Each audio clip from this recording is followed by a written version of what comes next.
Hey everyone, this is Jane with Barlow Herbal, and happy Sunday, June 16th of 2024.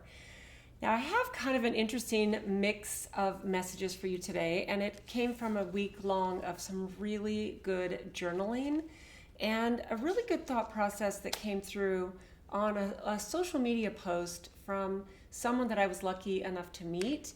And I wanted to just share some stuff with him at the end of this. So the the themes that came through this week, very interestingly, were forgiveness, discernment, and the idea of our pineal gland, which is that little gland that lives in the middle of our brain that is so important.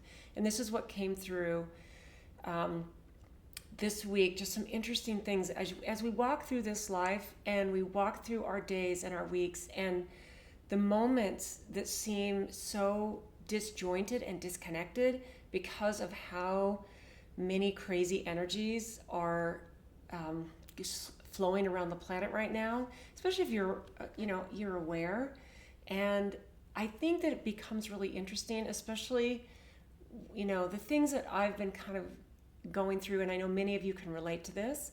Some of these things are super hard and life changing, and you have to kind of go, all right, where does forgiveness fit into this? And for me, it was kind of like, well, who in what situation deserves my forgiveness?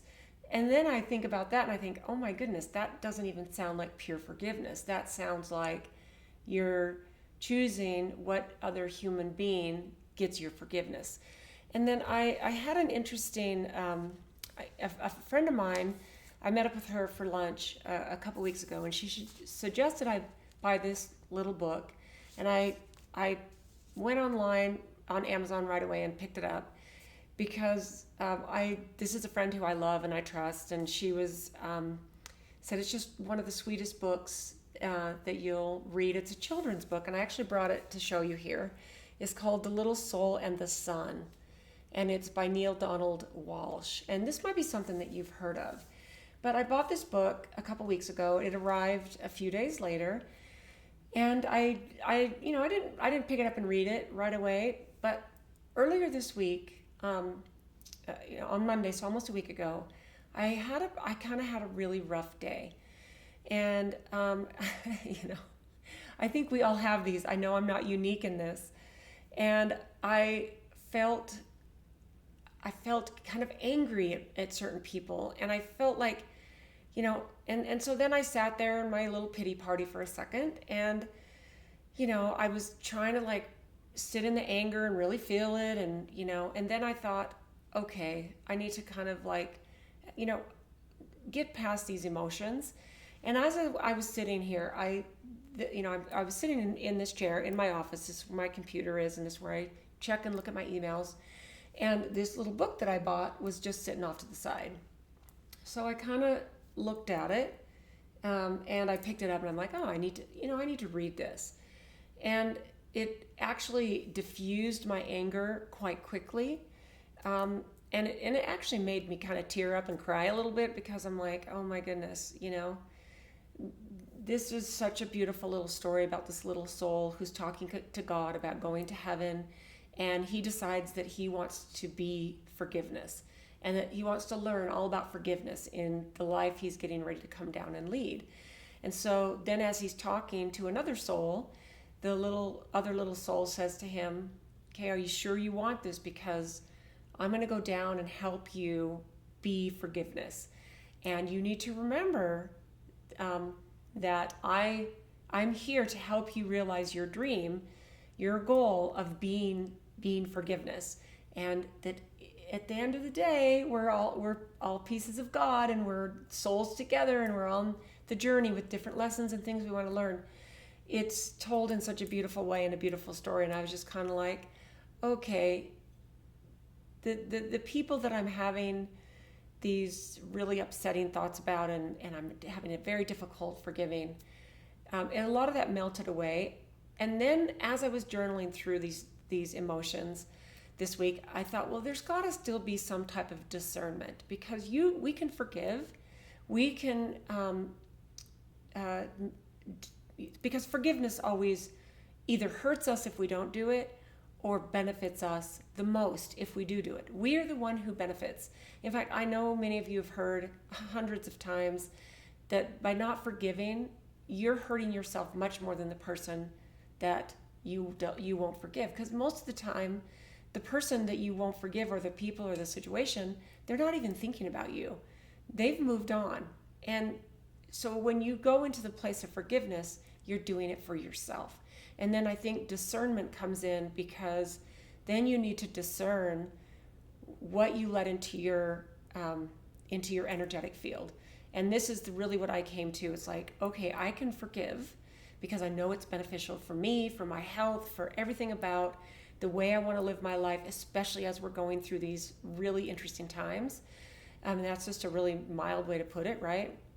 Because these are really pivotal times, in my opinion. But we need to use discernment in who we let in our energetic field. And people will show us who they are, and they will show us how to communicate with them. Because I'm a very emotional person, and besides, I'm a woman. I have, I have hormones, and I know everyone has hormones, but I am in particular. I can be very empathetic at the drop of a hat. I have commercials over the years that have made me teary and cry. I'm sure you can relate with that. And I assume right at the beginning when I meet somebody that they are like me, and that they can see the world the same way that I see it. I unfailingly make that assumption, and I'm grateful that I am able to do that, because I find that I find my tribe very quickly, and I connect with people on a really deep, beautiful level when I am just who I am. But then what happens is, when you find yourself in a position, because you live in this world, there's situations that we all have to deal with. People will show you how to treat them. So if you show them who you are and they come at you differently, and it's analytical, it's not emotional, it's just business or whatever it is, then what I've learned is you need to believe them. If people show you who they are, believe them. So this is where not only is there a forgiveness piece, but there's a discernment. So you have to discern, okay, this is who I am, and this is how it would be so lovely to interact with everyone. But this is not reality. And this is not reality in this lifetime that we've chosen to come down and experience. So while we can forgive unconditionally, we need to use discernment in how we interact with people, especially when they show us how they want to be interacted with. And then we need to leave our energetic field in a really healthy place. So what I wrote is this, and this is just some of my thoughts. Do I truly believe and remember what I study, what I know and feel to be true? Because sometimes I find myself in these really intense, angry situations, and I've shared this with you before, but I overthink to the point of like, I think I'm going to go crazy if I just keep thinking about this. So where does faith and patience come in? This is what I'm asking myself. Where does faith and patience come in? If I see something and I see it for what it is, I sometimes don't understand how do other people not see this? Like, honestly, we're all on this planet together, and how do people not see it? But you really realize, like I said, people will tell you how they want to be treated, and to believe them is a very powerful place to be in. So then I said, what's up with the emotional roller coaster? This entire year has been an absolute roller coaster for me emotionally, and not just this year. This has been a little bit of an intensified, but all through the beginning, since the beginning of COVID, it's been an emotional roller coaster. And I asked myself in this journaling this week, what's up with the emotional roller coaster? How am I having such a struggle staying in a place of homeostasis? And I do realize that I need to disconnect more. I need to follow my own advice. I need to get grounded. I need to, find more joy. In fact, just this week, my husband and I went to the movies with my daughter-in-law and my son and our grandkids, and my sister and her two kids, who are the same ages as my grandkids. So, we've got couple of 12-year-olds, we've got a 10-year-old, and we've got a 9-year-old. So there's this perfect age. We went and saw this really cute movie called Inside Out 2. And toward the end of it, I mean, it was a very cute movie. You know, I'm not a huge fan of going to the movies these days. I think a lot of movies are very, you know, anyway, that's a whole nother thing. But this was a very cute movie, and one of the things, these are a group of emotions that we all have, and toward the end, the other emotions are saying joy, which is the main emotion that we all have inside of us, that we all want to stay in, and it's like, she needs you. And so it actually was kind of a perfect little movie to watch while I was having these journaling thoughts all during the week. And so that's what I wrote, you know, what's up with this whole emotional roller coaster? If I really believe that we choose to come at this time, choose the lessons and the hardships, how can I navigate the energies and emotions that come at me with more steadiness? So I think this was really a beautiful thought process, because it's like, if I really believe that I chose to come here, and I'm this infinite being of love and light, I'm a piece of God, I'm a piece of creation. If I really believe that, then how do I know? I learn to navigate it with more steadiness. You know, I think this is a really interesting thing for all of us, because there's so many polarizing events that are happening, and uncertainty here in the U.S. with our elections, our political environment right now, and the division, and it's really interesting, right? So then I wrote here, I have the ability to make life-altering changes. I have the ability to do that. I can expand my skills, I can utilize my intuitive wisdom, and I can get uncomfortable when I need to. And then I can listen more to my higher self when it's giving me prompts, because I don't know if you've ever been in a situation where you're maybe having rough emotions, or you're in a bit of a disagreement with somebody, and you find yourself spiraling out of control, like the things that you say, and you just can't help yourself. You just can't rein it in. You know, I find myself, and I just kind of go, oh my gosh, I need to stand up, and I need to move myself out of this situation so that I can just get a grip on my emotions. And what I find is that what makes it easier is for me to literally close my mouth, take a deep breath, and literally breathe in the moment. Like, take a deep breath, fill up my lungs, breathe for a second.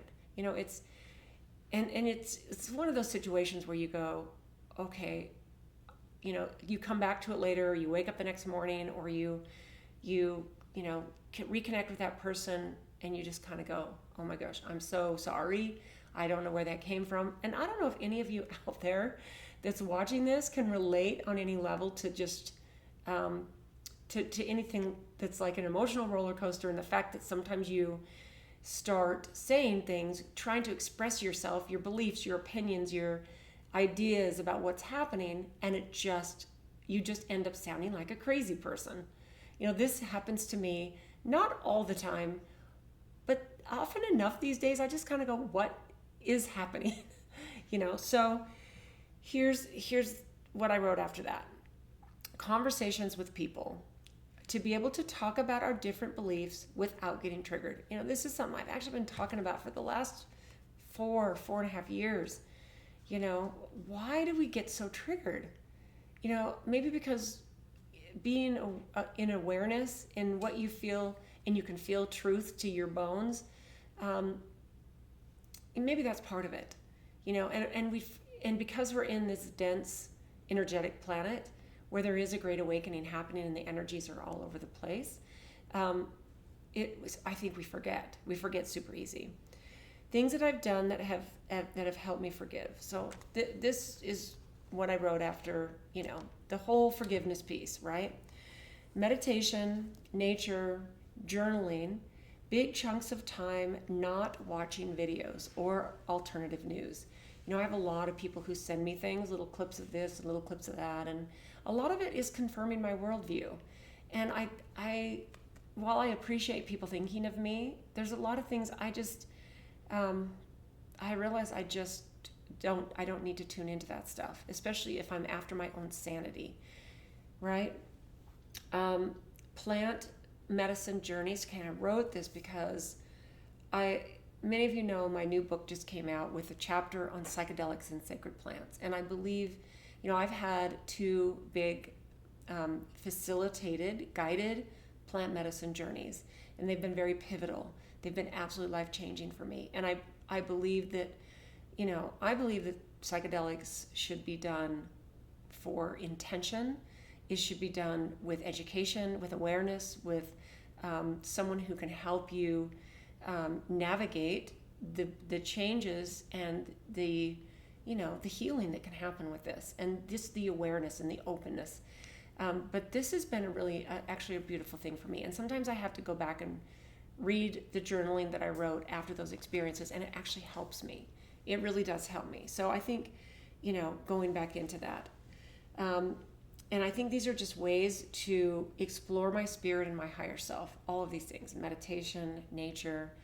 I will say I dip in and out of the habit of when I sit early in the morning with my cup of tea, sitting with my journal first thing, or opening my laptop first thing and looking at what's the day, what do the emails look like? What do I have in my calendar? Do I have a podcast to record today? Do I have someone to connect with? Do I need to reach out to a manufacturer? Do I need to get this new product? I need to get a product into production. There's a problem sourcing this herb for this formula. Like, there's all kinds of things that I have going on during the day. And I know many of you can relate to this, because I'm not the only one that has a busy schedule and a busy calendar. And what I find is when I do check my emails first thing, what'll happen is I'll get caught, not just checking my emails, but I'll get caught, I wonder if this YouTube channel that I follow, if they've posted anything new. And then I'll get caught on YouTube because there's other things that show up in my feed. This is very cleverly designed, right? So I guess the big question is this: why do we hold on to grudges? That's a good question to ask yourself. That's what I wrote. Recently, I've imagined hugging the people who I feel have wronged me. Isn't that an interesting thought? And when I first think about it, it kind of gives me the willies. Because I'm like, I can disconnect from them. I can send them love energetically. But do I actually want to physically hug them when I feel like they've wronged me? So that's interesting, right? It does soften the edges of how I feel about them. When I ask myself really deep inside of who I am, I ask myself that. And the reason I wrote this is because 2-3 weeks ago, I told you about meeting a person that wrote this book, and I actually brought this too. This is called Saved by the Light by Dannion Brinkley. Okay, I went to a beautiful retreat about 3.5 weeks ago, and it was a very carefully curated small group of people. And Dannion, who I'd actually never heard of, he's been out after his near-death experience 50 years ago. He's been out with videos and other books, and there was a movie made of this book. There was a movie made of it, and I started after I met him. I started reading this book, and then I finished it this week. And that's why I wrote, recently I've imagined hugging the people who I feel has wronged me. I think we get so caught in the emotion of feel. This is how I feel. And sometimes we don't go, well, what is real? And how can I not just validate how I feel, but then not just identify with it?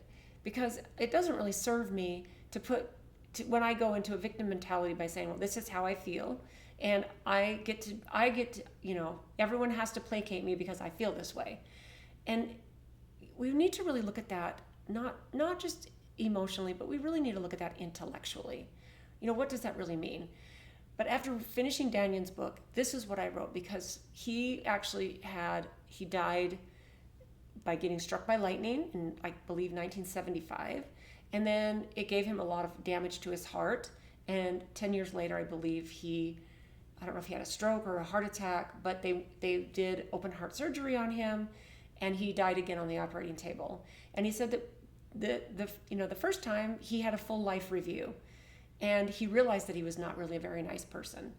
And the people, it all comes back at you. So when he had his second life review, it had been 10 years, and he went again through the first part of his life.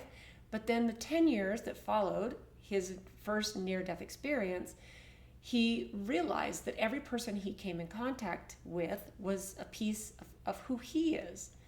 And he's very famous for hugging people. And I will say, after spending 4 days with him, he's a lovely human. He's in his mid-70s now, and he gives the most lovely hugs, and because he's seen what is like on the other side. So that's, after I finished reading that book, I wrote that. Recently I've imagined hugging the people who I feel have wronged me. It does soften the edges of how I feel about them, right? And it reminded me of Dannion's story. And it makes me think about my own life review. What am I gonna, it kind of, actually really think about this, guys. It puts it so much into perspective.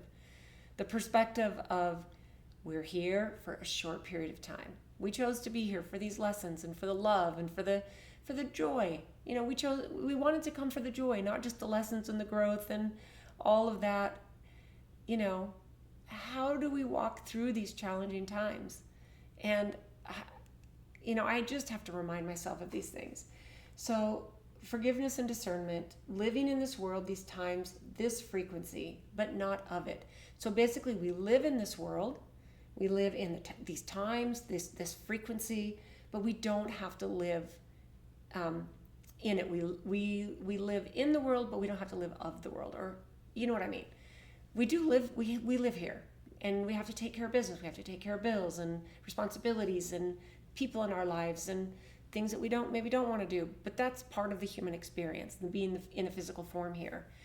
But we don't have to be in the world energetically, as far as letting it affect us on a negative level. So then the place I'm going to end this is I was lucky enough about 20 years ago to meet a beautiful doctor that many of you might be familiar with. His name is Dr. Dietrich Klinghardt. And I was at a conference. It was a couple years after I had just restarted my dad's company, and I met this beautiful human being. I believe he knew my dad, and he is still around. I believe Dr. Klinghardt is, in fact, I'm sure of it, because I just watched a little clip on him where he talks about the pineal gland, which is the little gland that lives in the middle of your brain. And this is what he said. He said, Rudolf Steiner predicted at the end of the last century and the beginning of the next that there will be a movement driven by the big corporations to take the soul away from people, to disconnect people from the higher world. If you follow the research, it will actually prove that. In order to do that, you have to destroy the pineal gland. The pineal gland is the most sensitive part of our central nervous system. And what Dr. Klinghardt, and many others too, and I've actually heard this, and I've heard this for a long time because it stopped me from doing some of these things. So there's 4 things that disrupt and calcify our pineal gland, and they are aluminum, glyphosate, fluoride, and Wi-Fi. And the research will point that way. The pineal gland, it gets severely calcified by these things. It is a powerful receiver for higher fields of energy and translates them into thoughts and into controlling our immune system and our endocrine system. So those are all the things that I wrote down, but what I did is I actually did a little bit of research on the pineal gland, and I wrote down a couple things that I just wanted to share with you really quick. And actually, I found them, and they're living on my computer, so I'm just going to read these to you. So the biological functions of the pineal gland are this: melatonin production, regulation of the circadian rhythm, antioxidant activity, modulation of reproductive functions, and the aging process. There's evidence to suggest that the pineal gland and melatonin may have roles in the aging process, potentially influencing age-related diseases and lifespan. Okay, I really love that. Now here's the kicker. There is a spiritual and metaphysical factor when it comes to having a very healthy, clean, clear, uncalcified pineal gland, and this is it. The third eye concept. The pineal gland is often referred to as the third eye in spiritual traditions. It is believed to be a gateway to higher consciousness, intuition, and spiritual insight. Many traditions associate it with the third eye, which is right here in the middle of your chakra, or right here in the middle of your forehead. Okay, it's also known as a connection to higher consciousness. And I'm just going to kind of read these. There's only 5 little things. In various spiritual practices, activating or awakening the pineal gland is thought to enhance psychic abilities, intuition, and the perception of subtle energies. Meditation, yoga, and other spiritual practices often aim to stimulate the pineal gland. DMT production. Some theories propose that the pineal gland produces DMT, which is dimethyltryptamine. Okay, I messed that up. I'll put it below the video. It's a compound known for inducing powerful visionary experiences. While this is still a topic of scientific investigation, it is believed that DMT production might be linked to the mystical and near-death experiences. Okay? 2 more things. Light perception. The pineal gland is sensitive to light and is sometimes called the inner eye. In metaphysical terms, it is thought to perceive light beyond the physical spectrum, contributing to spiritual awakening and enlightenment. And the last one is detoxification and decalcification. Spiritual practices often emphasize the importance of decalcifying the pineal gland to enhance its function. This involves dietary and lifestyle changes to reduce exposure to fluoride and other chemicals believed to calcify this gland. So I thought that was really, really interesting research and at least information that pulled up very quickly when I was looking up not just the biological function, but what is the spiritual and the metaphysical connection of the pineal gland to our higher self, our connection to our creator. And I know many of you, this is probably something you're very, very, very familiar with. I stopped using fluoride toothpaste probably it was in my early 30s. And so a long time, 30 years. I don't use fluoride toothpaste. In fact, if I don't have access to it, if I'm traveling, then I don't use anything. I just use my toothbrush and it's totally fine. And also think about antiperspirants. When I first learned about this, I was a little bit skeptical. I fought it for a little bit because of, and I'm talking about antiperspirants with aluminum, which actually stops you from perspiring, is the aluminum. But aluminum, like most heavy metals, is a neurotoxin. Brain, I think it is a piece of, calcifying that very sensitive, important gland that lives right in the middle of our brain. And then you think about glyphosate. I have this beautiful walk I go on every day, and one of the places that I walk out and up through my neighborhood, and I've started exploring through different parts of my neighborhood to extend my walk as on my way down to this beautiful parkway I walk on.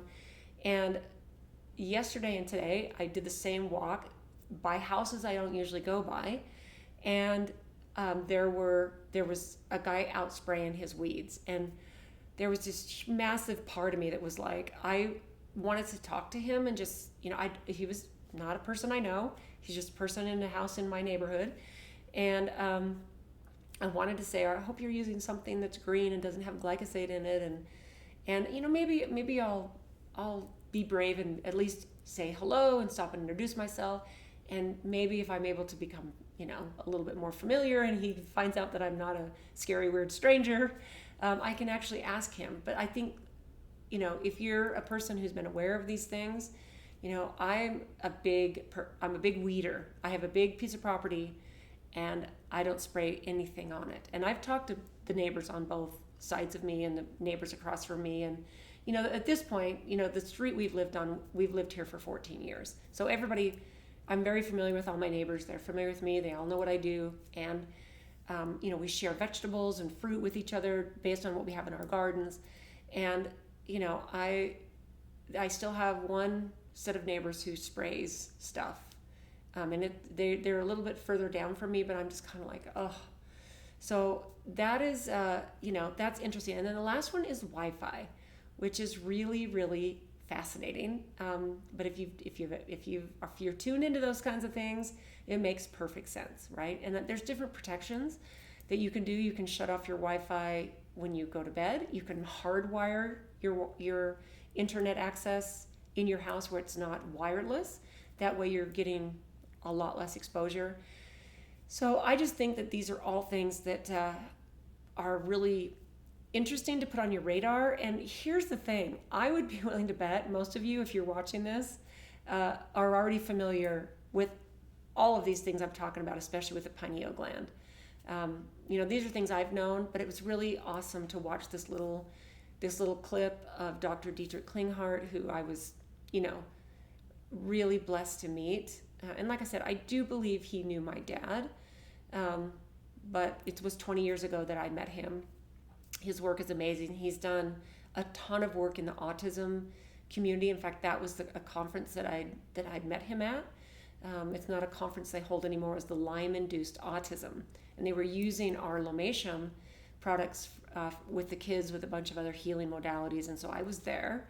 And it was just this, and I'd heard of him before that. So it was amazing to meet him. So for this to show up in a short video was like, okay. And I loved what he talked about as far as this important gland in the middle of our brain. So I'd love to know what you guys think about this. This is a Sunday message. We've gone on for 31 minutes. But I think this is kind of a cool conversation as far as, let's forgive. Let's use our discernment so that we can protect our energies. And then let's do what we can to really protect our pineal gland, that really important gland that helps us connect to our higher self. And I believe that because of all these things that I've put in place, when I heard Dr. Klinghardt say those 4 things that severely damaged that special pineal gland, I was like, I was just grateful that I stopped using fluoride. I don't use antiperspirants. It took me a while, the whole antiperspirant thing. Now I use deodorant that's got, coconut oil and some little bit of baking soda and some essential oils, and it's a matter of getting used to something different, and maybe sometimes being a little bit sweaty if the situation calls for that. Okay, right? Whatever, it's really okay. And then the fluoride, the glyphosate, and the Wi-Fi, all important to put on your radar to just pay attention to. So I hope you guys have a beautiful week ahead. I'd love to know what you think about some of these things. And maybe you have some tips for me on the whole, how do we stop the emotional roller coaster that we find ourselves caught in, I think I need, in some ways, I will tell you, I need to practice what I preach sometimes, I need to 100% not open my laptop first thing in the morning. Instead of 50% or 75% of the time, I need to make that a 100% thing where I don't do that. If I need to find out what my schedule is for the day, take a look at it the night before. Make sure I know what I'm doing the next day so that I can just get up, have my little self-care ritual of my tea. Now that it's summer, I stand outside in the grass and I ground. I think it's important to get that morning sunlight. There's our circadian rhythm that's important for that. And it's been a really cool thing to be able to put some of these things in place. So if you guys have any extra tips for me, I'd love to hear what they are. But thanks for tuning in, guys. I hope you have a beautiful 3rd week in June. And while I'm thinking about it, today is Sunday. Happy Father's Day to all the beautiful fathers out there. Mine has passed on. My father-in-law's passed on. The father of my 2 boys is still around, and I am going to send him a text and tell him how grateful I am that he is the father of these 2 brilliant, beautiful human beings that are my sons. And we are not still together, but I've been with my second husband for 25 years, and I still hold a deep love and respect for my first husband. We were just extremely young. I was 18, and he was 20 when we got married. That's a whole other story, a whole other topic. But I hold a lot of love and respect for this person. And I think if you've got a father in your life, I'm sure you are honoring them and loving them. So I hope you have a beautiful day, a beautiful Sunday, an amazing week ahead, and we will see you next time.